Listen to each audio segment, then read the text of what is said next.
Et yo les gens, c'est Jean, on se retrouve pour la review de l'épisode numéro 20 de Vrain cette semaine. Épisode 20 déjà, ça fait déjà 20 semaines qu'on a des épisodes de Vrain. Et cet épisode en question m'a beaucoup surpris cette semaine, car comme vous le saviez, je ne m'attendais à rien pour cet épisode. Et au final, cet épisode a été rempli de surprises. Il y a eu beaucoup de révélations. Enfin non, il y a eu quelques révélations, mais il y a eu par contre beaucoup de développement.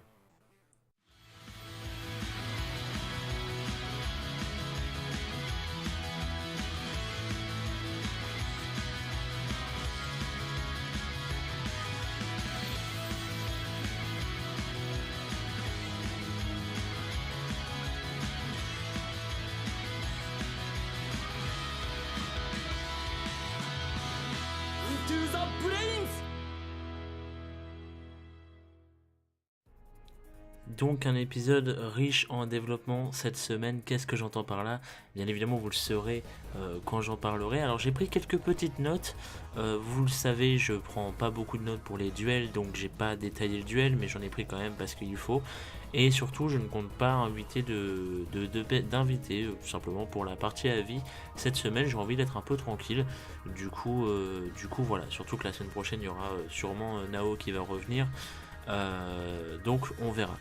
Donc pour la partie de l'épisode, parce que j'ai noté pas mal de choses dans ma petite partie info également, vu qu'il y a pas mal de choses qui, je trouve, ont besoin d'être mises en avant dans cet épisode.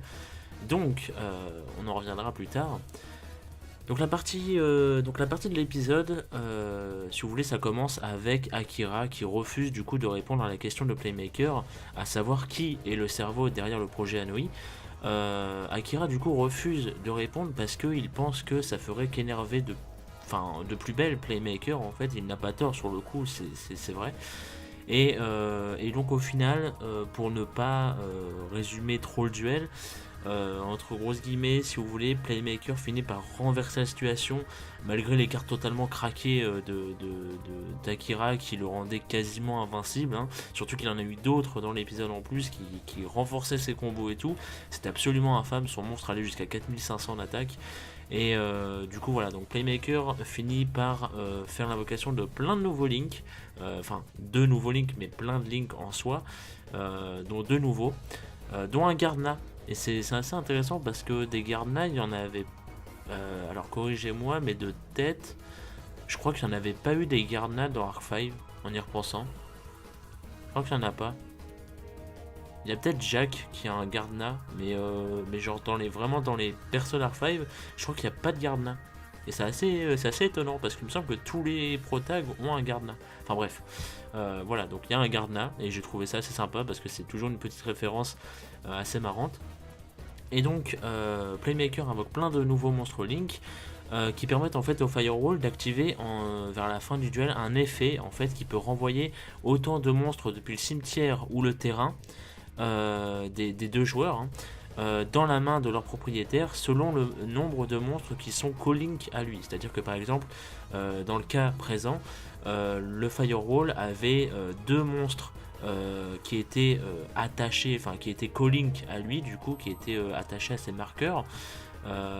Et donc, ce qui fait qu'il pouvait renvoyer deux monstres du terrain ou du cimetière, tout simplement dans la main du propriétaire. Et du coup, en fait, il ramène les deux fameux monstres Tindungle qui se protègent mutuellement. Là, vous savez, c'est le Angel et le Hound, je crois que c'est ça. Et donc il les ramène dans la main d'Akira, ce qui du coup baisse l'attaque de son monstre Link, Akira, et il passe à 0. En fait, si vous voulez, il avait des cartes et tout, mais en fait, le Playmaker a réussi à détruire les cartes, ce qui fait qu'il avait perdu les bonus de points d'attaque qu'il avait. Donc il était repassé à 3000, et avec ça, il est repassé à 0 et il gagne ainsi le duel. Voilà. Et petite anecdote que j'ai trouvée assez marrante pour une fois, j'en ai parlé sur Twitter d'ailleurs, c'est que pour une fois dans cet épisode, Ignis m'a vraiment fait rire, dans le sens où, comment dire, j'aime beaucoup Ignis, hein, c'est pas le problème, mais Ignis, comment dire, je trouve pas forcé ou quoi que ce soit, attention, mais comment dire, il me plaisait si vous voulez, mais il m'a jamais réellement fait rire, il m'a jamais il m'a jamais, je sais pas, me fait m'étouffer de rire ou quoi que ce soit. Il m'a jamais provoqué cet effet. Il me faisait sourire, vous voyez, normal, parce qu'il est assez marrant. Mais il m'a jamais fait rire en soi. Sauf dans cet épisode où, à 2 reprises, il a réussi, ce petit con. En fait, au moment, si vous voulez, de faire la triple invocation Link, la fameuse de Playmaker, du coup, qui étonne tout le monde comme on le voyait dans la preview. Akira en fait explique que malgré le fait qu'il enchaîne les invocations Link et tout, ça servira à rien parce qu'il pourra pas attaquer tout ça et tout. Donc voilà, et en fait à ce moment-là, Ignis veut répondre en mode trop classe à Akira. Il lui dit on sait, mais nous on veut juste se la jouer cool et tout avant de perdre comme des merdes, etc. Il a même pas le temps de finir sa phrase qui se fait directement couper par Playmaker qui du coup lui continue ses invocations et tout. Enfin, et c'est le genre d'humour que j'adore parce que c'est du non-sens poussé dans l'exagération, poussé dans de la connerie. J'adore ça en fait. Et j'adore ce genre d'humour très. Je sais même pas comment le définir, mais je pense que vous voyez un peu comment j'interprète ça. J'adore ce style d'humour et du coup ça me fait un peu rire. Et aussi au moment où Akira en fait pensait gagner avec des dommages, en fait il a infligé des dommages à Playmaker à un moment, grâce à une carte piège si je me trompe pas. Ignis en fait se moque de lui en lui disant qu'il jouait tellement bien la comédie que du coup Akira est tombé droit dans le panneau, il pensait avoir gagné. Et en fait sur le coup Playmaker le rétorque complètement en lui disant que en fait Ignis a tellement mal joué qu'Akira a failli cramer sa stratégie pour survivre à ses dommages en fait. Du coup c'est totalement con parce qu'il a totalement mis Ignis en PLS et Ignis en fait il finit avec une petite phrase totalement conne mais que j'adore. Il dit en fait que il est déçu parce que du coup il pense qu'il n'a pas remporté l'Oscar du meilleur acting pour une IA. Voilà, c'est complètement con mais j'adore ça et du coup ça m'a fait rire. Voilà, je tenais à le dire parce que mine de rien je parle pas souvent d'Ignis et je parle pas souvent surtout du fait qu'il me fasse rire ou pas. Et je sais par exemple que la semaine dernière avec Sway, après qu'on ait tourné la partie review, elle m'a dit merde j'ai oublié de parler d'Ignis alors que je l'adore. Donc bon, du coup on n'a pas pu en parler la semaine dernière mais sachez qu'elle l'adore. Donc je sais que Yuli-sama aussi l'adore par exemple. Je pense que Nao, Enzo, etc. aussi, je pense que aussi ils doivent bien l'aimer. Et moi j'en avais vraiment pas souvent parlé pour le coup. Et je me disais, bah pour une fois, je vais faire une exception, je vais en parler parce qu'il m'a bien fait rire. Donc faut le mettre en avant. Voilà. Pour le coup, Ignis dans cet épisode, il est pas comme ça dans tous les épisodes. D'habitude, il a un humour un peu plus basique, je trouve. Autant là, il avait un humour un peu exagéré et tout, et j'aime beaucoup ça. Donc voilà, ça, pour le coup, ça m'a un peu séduit quelque part. Et donc, après le duel, Playmaker demande du coup à Ignis de récolter un maximum de données dans la banque, forcément. Et en fait, il s'apprête à partir quand Akira en fait lui demande, il lui pose une question, pourquoi ne pas l'avoir attaqué directement alors qu'il le pouvait, au lieu de faire toute cette stratégie avec le firewall, de remettre les monstres et tout dans la main d'Akira, etc. pour baisser l'attaque du monstre à 0 et tout, alors que apparemment il avait la possibilité d'attaquer directement Akira et donc de gagner par tous les moyens. Donc voilà. Et à ce moment-là, je vais dire Yusaku pour une fois parce que c'est plus Yusaku en termes de personnalité. Yusaku m'a énormément surpris et m'a fait énormément plaisir, si vous voulez, parce que c'est assez dingue. Il a balancé une morale, mais de ouf. Je ne m'y attendais pas du tout, encore une fois. Et c'est dingue, en fait. Si vous voulez, Playmaker répond que les 2 monstres qu'il a fait revenir, donc le Tindungle Angel et Hounds, qu'il a fait revenir du coup dans sa main, se protègent mutuellement, en fait. Et il dit que du coup ils sont exactement comme Akira et Aoi. Ils se protègent mutuellement et leur place, selon lui, n'est pas dans un cimetière, évidemment. Et en fait il explique que sa vengeance, c'est un truc qu'il doit accomplir seul et il ne doit pas les conduire eux, en gros son entourage, dans les ténèbres. Donc sous-entendu de ne pas leur attirer d'ennui, entre grosses guillemets. Mais au contraire, leur permettre de trouver une lueur ou un chemin de lumière, si vous voulez, à savoir le fait qu'ils ont réussi à se rapprocher, grâce à Playmaker notamment. Et en fait il dit ça et il disparaît. Et c'est une putain de morale et c'est magnifique. Et on est qu'à l'épisode 20 bordel. Et c'est très étonnant à chaque fois. Mais cet épisode m'a vraiment beaucoup plu. Et c'est pour ça que je dis que en termes de développement cet épisode a été dingue. Parce que tu te rends compte en fait que tous les persos de l'épisode ont eu un développement. pas que dans cet épisode, mais c'est dans cet épisode où tu t'en rends compte véritablement. Yusaku a eu un développement, Aoi a eu un développement, Akira a eu un développement, et même Emma, techniquement, même si c'est un petit développement, elle en a eu un. Voilà. Et je trouve ça assez dingue. Et justement, en parlant d'Emma, j'ai préféré le noter parce que je me dis ça peut être un indice pour la suite, donc on sait jamais. En fait, plus tard, après le duel, on a un plan où on voit Emma en fait sur sa moto et tout. D'ailleurs, c'est un plan qui, pour moi, je sais pas, vous me direz ce que vous en avez pensé. Parce que c'est un plan qui pour moi m'a fait beaucoup comment dire, penser à Mai dans DM, dans le sens où c'est une fille, elle est sur une moto, d'accord, et en fait on la voit sur la moto avec un coucher de soleil en fond, et c'est quelque chose qu'on voyait, alors je crois qu'on voyait ça très souvent avec Mai dans DM, parce que je crois que quasiment à chaque fois qu'on voyait des plans avec Mai, il y avait un coucher de soleil quand elle était en moto. Mais je suis vraiment pas sûr. Donc c'est pour ça que je préfère demander et tout. Mais je sais que le plan m'a énormément fait penser en termes de référence à Mai. Et du coup voilà. Donc je trouvais ça assez sympathique. Petite référence peut-être, petit caméo. Ou c'était peut-être pas du tout voulu et c'est une coïncidence. Je ne sais pas. Vous me direz ce que vous en pensez. Mais du coup voilà. Et donc Emma sur cette fameuse moto, j'ai pas noté ça juste pour ça hein, évidemment, elle réfléchit à qui pourrait bien acheter cette fameuse data à un prix plutôt élevé et tout, donc ça voudrait dire qu'elle voudrait vendre les infos qu'elle a déjà. C'est un peu, comment dire, c'est un peu dommage, en même temps c'est un peu normal, hein, vu que c'est son métier, donc voilà.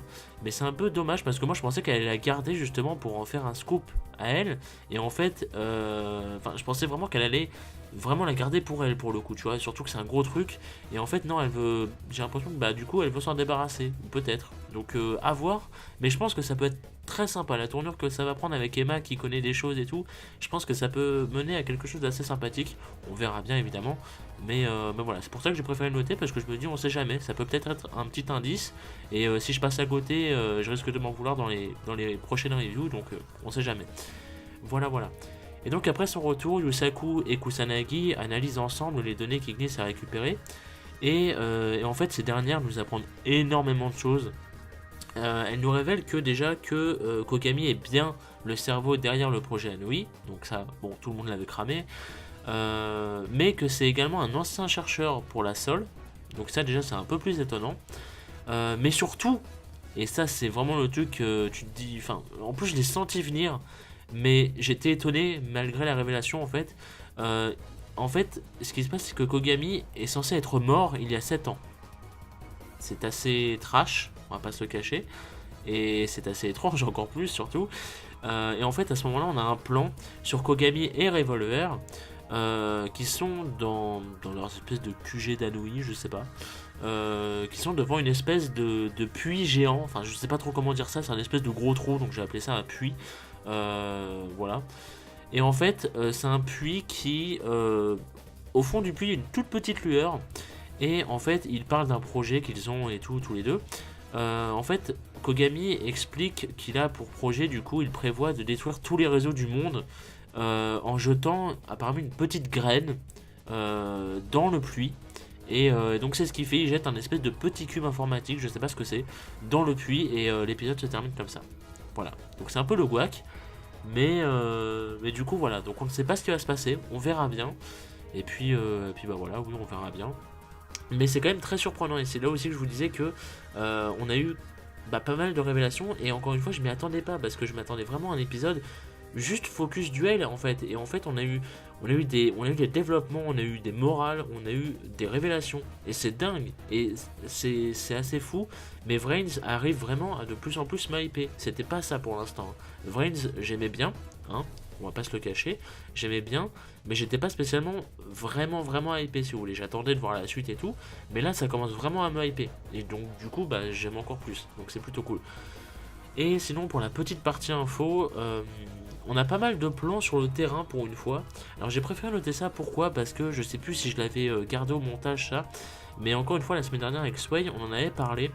On avait dit en fait que si vous voulez, elle, vu qu'elle suit l'animé et qu'elle n'a, comment dire, n'a aucune base, enfin si elle a les bases, mais elle ne s'y connaît pas dans le jeu de cartes, eh bien elle me disait que des fois elle galérait justement à comprendre les duels, etc. Surtout dans Vrains parce que c'est très rapide et c'est très technique, et donc c'est assez compréhensible pour le coup. Et elle me disait du coup que en plus on voit très peu de plans sur le terrain, du coup ça l'aide pas en plus à comprendre. Et là je me suis dit c'est marrant parce que c'était la semaine dernière et cette semaine bah, on a pas mal de plans sur justement sur le terrain pour une fois. Donc c'est plutôt marrant, voilà, j'ai préféré le noter et c'est une bonne chose. Et justement, c'est là aussi que c'est un deuxième point que je voulais aborder, c'est que on voit vraiment le changement de directeur qui se remarque dans cet épisode, je trouve. On a plein de plans, justement les plans de terrain notamment, et à l'animation aussi, même si des fois il y a des plans recyclés, notamment dans cet épisode, mais il y a, comment dire, tu sens que c'est toujours des plans qui sont quand même travaillés. C'est pas des plans très fixes comme on avait au début de Vrains, où on avait souvent des plans fixes et tout, où il y avait juste le fond qui bougeait, etc.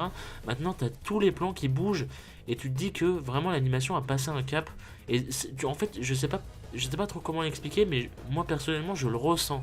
Tu ressens qu'il y a eu un changement entre le début de Vrains et actuellement, je trouve, dans l'animation, dans les plans, dans tout ça et tout. Et du coup, tu sais que c'est le changement de directeur qui est pour quelque chose, mais je trouve ça vraiment bien parce que ça se remarque et c'est très plaisant. Voilà, et je tenais à le dire. Parce que c'est vrai que mine de rien, j'en avais pas plus parlé que ça. Et bah voilà, je tenais à le dire. Pour le coup, vous avez ma pensée là-dessus. Et sinon, quoi d'autre? Il y a des nouvelles OST. Des nouvelles OST ont été entendues, incroyables, dans cet épisode, qui m'ont l'air très sympathiques d'ailleurs. Elles sont très cool. Il y en a une qui est au tout début de l'épisode, si je ne me trompe pas. Il y en a une deuxième, je crois, qui est au début de l'épisode aussi. Mais j'ai un gros doute, je sais pas si c'est une nouvelle. Il y en a une, je crois, l'autre nouvelle, c'est quand Yusaku fait sa morale à Akira et Aoi. Il me semble que c'est une nouvelle OST. Donc voilà. Donc on verra bien si j'avais raison ou pas. Mais ces nouvelles OST, ça fait plaisir. Parce qu'elles sont belles et parce que du coup, voilà, ça fait plaisir tout simplement. Et donc la preview nous montre que Yusaku et Kusanagi vont penser à contacter Revolver en fait. Et j'ai trouvé ça très très très intéressant. Comment dire ? En fait, c'est pour le but de récolter des nouvelles infos, évidemment, surtout pour se rapprocher de Kogami aussi, évidemment. Mais en fait, ce que j'ai trouvé très intéressant, c'est que Yusaku dit qu'il va contacter Revolver. Attention, il a dit qu'il voulait le contacter, pas le combattre ou quoi que ce soit, pas aller se régler. Vous voyez ? Donc ça va être vraiment de la parlotte. Et je trouve ça très intéressant. Parce que comment dire, ça aurait été juste un duel retour et tout, c'est chiant, franchement. J'espère que c'est pas ça. J'espère que Revolver, quand Playmaker sera en face de lui, Revolver sera pas là. Oui, je veux ma revanche et tout, ça serait chiant. Ça m'étonnerait vu le peu qu'on connaisse de Revolver déjà, mais on sait jamais. Voilà. Donc bon. Mais en tout cas, je trouve ça très intéressant parce que du coup, Yusaku va vouloir pas s'allier avec l'ennemi, mais vous m'avez compris. Et je pense que ça peut mener à des très bonnes discussions, surtout que la dernière fois où ils ont discuté, entre grosses guillemets, bah, Revolver a révélé pas mal de trucs qui étaient vraiment intéressants et vraiment cool. Et j'adore la voix de Revolver en plus, donc l'entendre parler, ça me fait du bien. Et cette phrase était un peu glauque. C'est un peu bizarre, désolé.